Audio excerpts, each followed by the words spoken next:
important because many people think that that to get lead poison, the child has to, grab a chip of paint and swallow it. That's the stereotype that's been out there for very many years. But the reality is, for a child to get lead poisoned, they basically, all it takes is for their fingers to touch a few grains of lead dust, which in many cases is invisible to the naked eye. And because of the nature of lead, chemically it's a sticky substance. It sticks on their fingers. They can't even see it's there necessarily. The parents can't see it's there. And eventually, as you know, many kids put their fingers in their mouth. That's a natural thing. And that's when the lead gets ingested, and very, very small amounts can result in an elevated blood lead level. Yes? Who is qualified? What kind of person do you get to do that clearance test? Okay, and what's the range of cost for that? Okay. Right now there are 3 disciplines in the lead world that can do that test. There's the lead-based paint inspector, there's a lead risk assessor, and there's a dust sampling technician.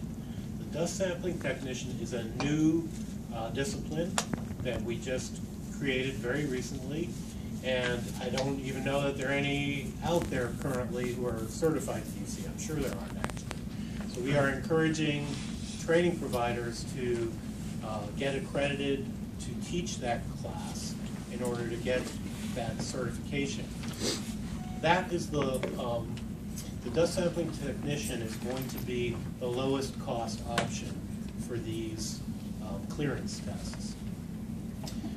The cost, I'll get into the cost in a second, but let me also point out that the larger property owners who own many, many buildings, we wrote the law in such a way that would allow them to get their own staff trained and certified as, for example, a dust sampling technician.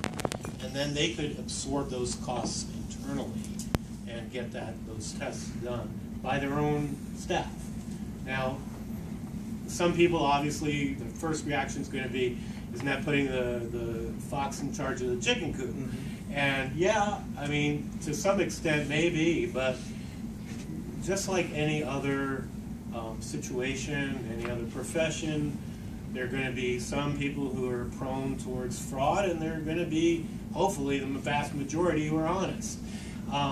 So know that what we intend to do is audit some of those dust sample results, and the way we do that is there's a requirement in the law for us to be notified at least, what is it, 24 hours or 48? 24 hours, at least 24 hours prior to dust sampling being conducted, so that we have a chance to be there. That's actually just in the enforcement context. So if there's no enforcement order or notice of violation, then there's no notification requirement involved either. But so my main point is, I'm sorry, I'll get to that part in a second. My main point is that property owners should take advantage of the opportunity to get their staff trained to conduct these tests themselves, save a lot of money.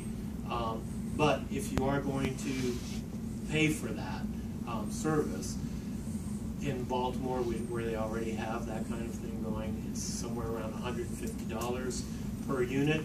Now, again, that depends on the size of the property. So if you've got a McMansion, it's going to cost more. But the typical DC dwelling unit is probably going to be $150 to $200.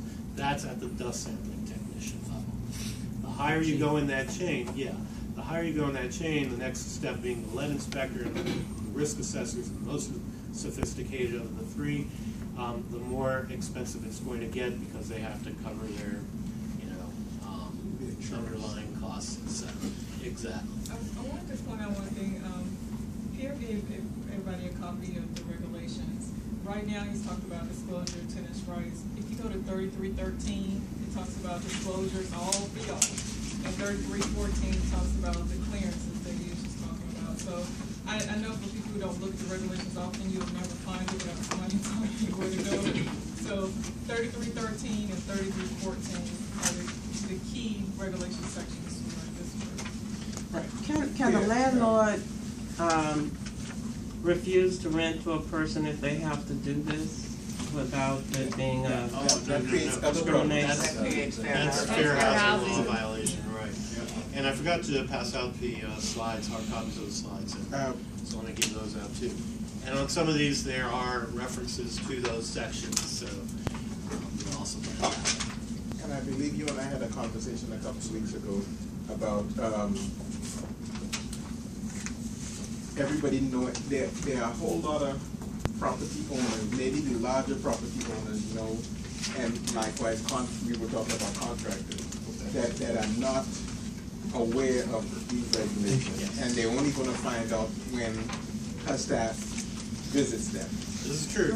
It's a good point to bring up because I want to make sure people understand that we are in the compliance assistance phase of our enforcement program. What that means is regulations just came out the end of July.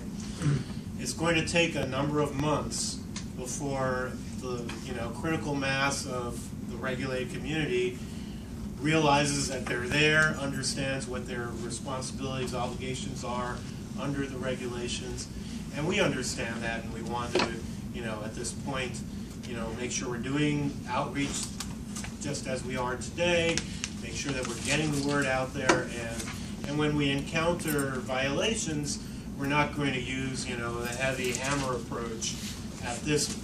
Where did the regulations come out from? From? The regulations. From DDOE. Yeah, from our agency, District Department of the Environment. Yeah, and they're published in the district register on July 26th. And I will just add, Bonnie, we monitor, Caitlin and I, and the public affairs team, try to monitor these changes as much as we can. And in fact, Caitlin often sits in on some of the meetings, and when this was coming down the pike, we're like, we need to get together. And Pierre, I think, basically said, well, in the compliance assistance phase, this will be the perfect time to get together. So, I mean, we serendipitously, we try to work with Pierre on a variety of things, and it was very funny that we reached out just as he was sort of setting up his compliance assistance agenda. So, I concur with that. So in 33, the ones we just talked about, there weren't changes to those this round. Yeah. I don't think so, but Yeah. Okay. don't trust my memory. we have a couple questions. We're going to keep. That actually on our website. Look, I'm sorry. no, I'm sorry. On our website, it lists all the comments that came in for the last proposed regulations. So actually, if you go to our website, you can see that for yourself and verify we're wrong or not. Amber, if I may, just in deference to everyone's time too. I know there's a lot of questions. Do you want to try 2 or 3 slides, and then we'll have a round of questions? Sounds good. Sounds good. Hold your questions, and then every 2 or 3 slides, maybe we'll pause. How's that sound? So yeah, that sounds great. So again.